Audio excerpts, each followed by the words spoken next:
For me, I joined the sport of wrestling because I had a grade 5 teacher. He was this jacked, tatted up man, and his name was Mr. Watts, and I adored him. You know, I looked up to him. He was this big teacher. He was so cool. Coolest teacher in the school.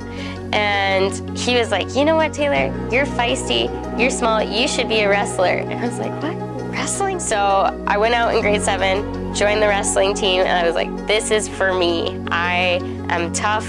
I love just throwing around people. It was just a sport that I fell in love with immediately.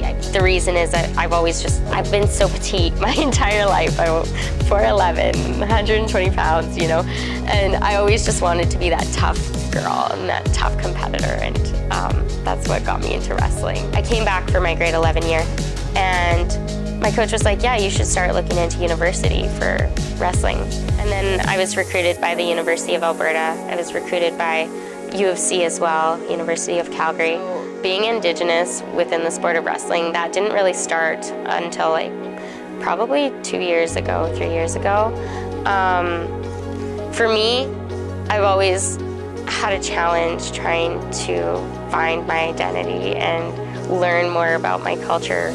My mother wasn't raised in our culture, and so she doesn't have the teachings to pass on to me, right? So a lot of the teachings that I have learned are Cree teachings, which Cree is the territory in which we're on, right? So that's why I have a lot of those teachings.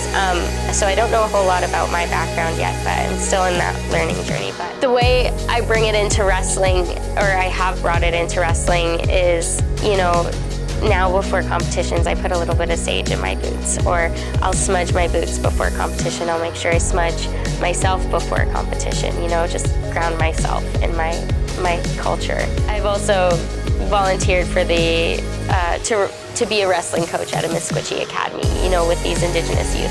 I feel that a lot of people undermine the abilities of Indigenous youth and don't see how much they are truly warriors, and you know, they're actually some of the strongest athletes and most athletic kids you'll get.